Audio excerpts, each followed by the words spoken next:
నమస్తే, నేను ఇందు. Real estate భూమి పడిపోయిందని చాలా మంది అనుకుంటున్నారు. సో ఈ నేపథ్యంలోనే ఇల్లు అమ్మే వాళ్ళకంటే ఇల్లు కొనే వాళ్ళు చాలా తక్కువ ఉన్నట్టు తెలుస్తుంది. మరి దీని గురించి మాట్లాడడానికి మనతో పాటు local product development organisation founder and chairman Bharat గారు ఇప్పుడు మనతో ఉన్నారు. నమస్తే సార్. నమస్తే అండి. సార్, మరి చూసుకుంటే ప్రజెంట్ ఉన్న సిచ్యువేషన్లో రియల్ ఎస్టేట్ భూమి పడిపోయిందని చాలా మంది ఒక ఇమాజినేషన్లో ఉన్నారు. సో ఎలా ఉంది సార్ ఇప్పుడు మార్కెట్ చూసుకుంటే? అంటే ప్రిఫరబుల్లీ అంటే అర్లియర్తో పోలిస్తే ఇప్పుడు బయట మార్కెట్ ఎలా ఉందంటారు రియల్ ఎస్టేట్ది?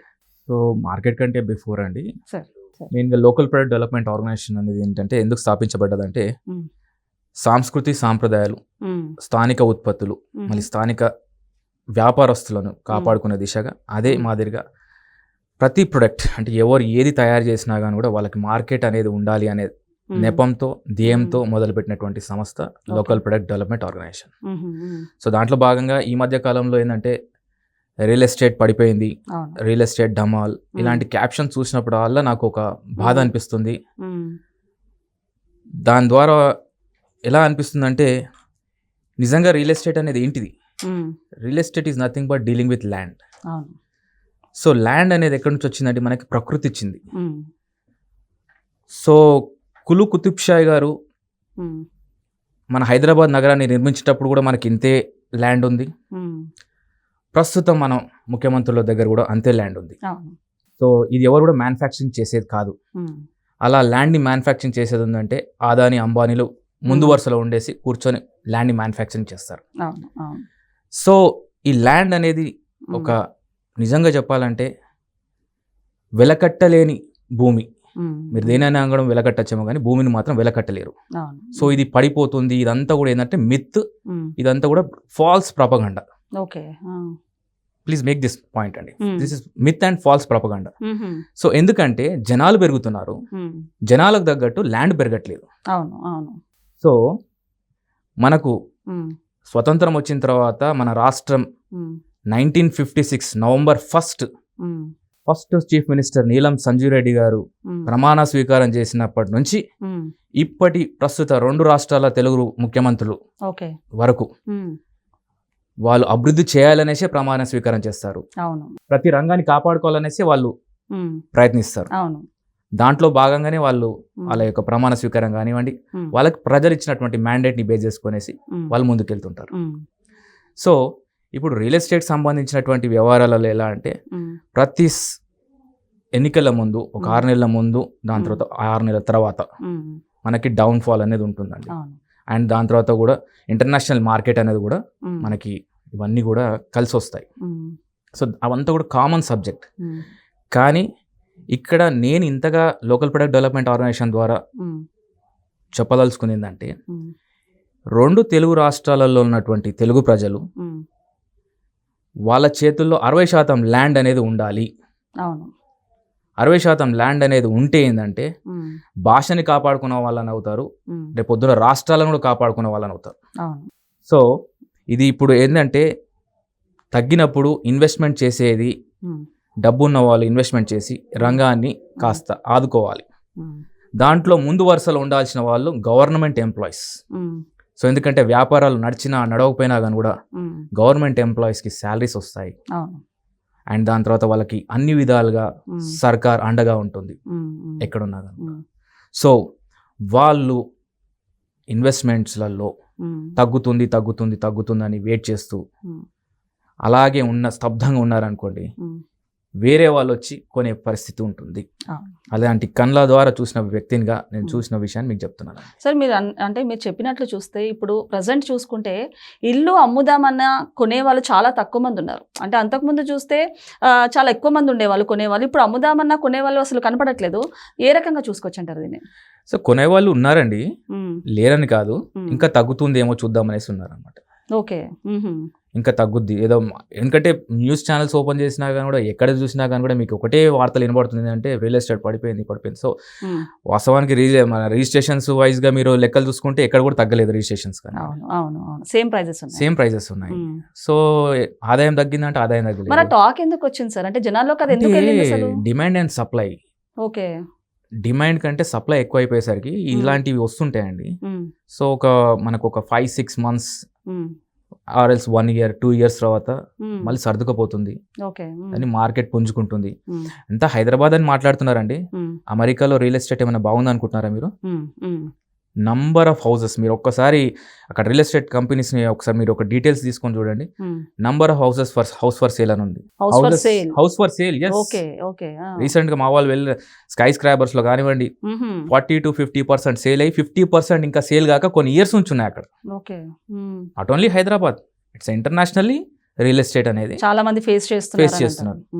అండ్ మెయిన్గా ఏంటంటే మన ఇండియన్స్ మెయిన్గా ఏంటంటే నా అండ్ మన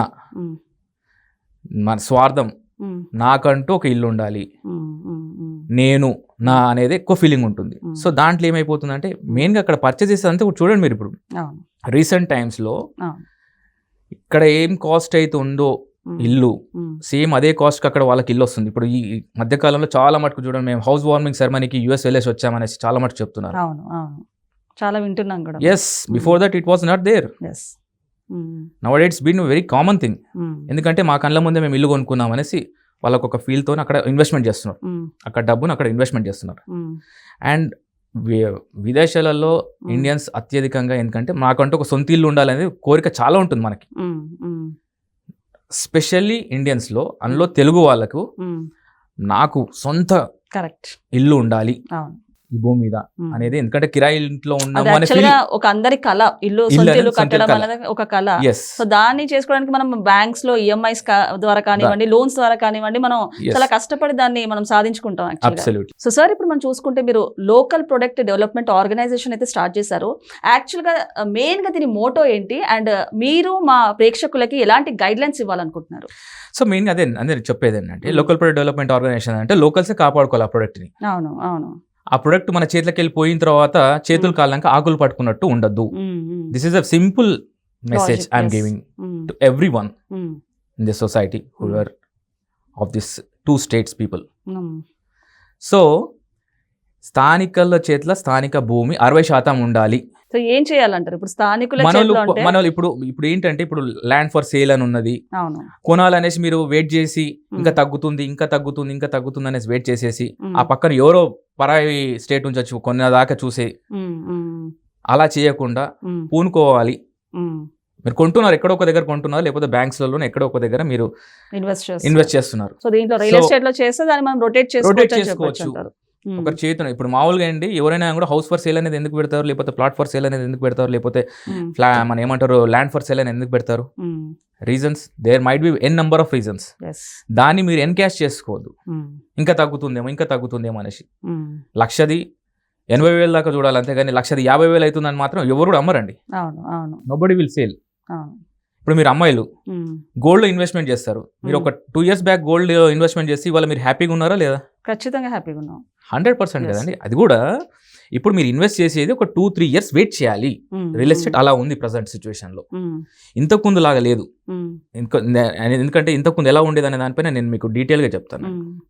సార్, మనం చూసుకుంటే ప్రైజెస్ అయితే తక్కువనే, అంటే యాజ్ ఇట్ ఈస్ ఉన్నాయి లాస్ట్ కంపేర్ చేస్తే ఇప్పుడు కంపేర్ చేస్తే. కానీ మరి కొనేవాళ్ళు ఎందుకు తగ్గారని చెప్పేసి అంటారు మామూలుగా?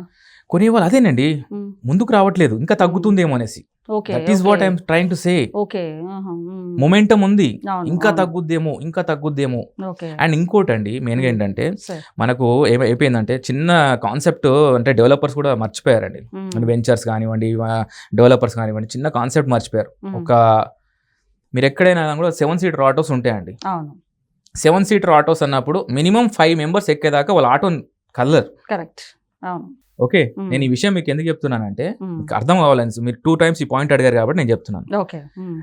ఈ ఆటో అనేది కదలదు, ఎందుకంటే అతనికి వర్కౌట్ అవ్వదు మినిమం 5 members లేకపోతే.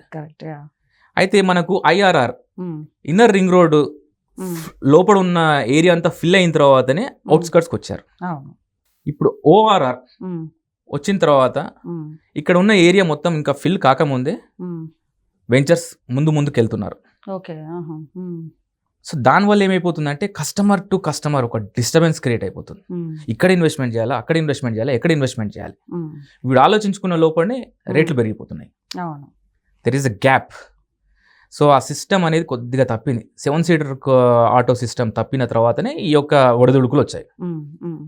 సో స్టెప్ బై స్టెప్గా వెంచర్స్ అనేటివి మనకు పూర్వం ఎందుకు ఇప్పుడు ఇంతకుముందు ఒక లేఅవుట్ వేస్తే ఇన్నర్ రింగ్ రోడ్ లోపల లేఅవుట్ వేస్తే వితౌట్ అడ్వర్టైజ్మెంట్ కేవలం పేపర్ లేఅవుట్ కాపీని పట్టుకొని అమ్మేవాళ్ళు. బ్రౌచర్ లేదు, అవును. ఏవీస్ లేవు అప్పుడు.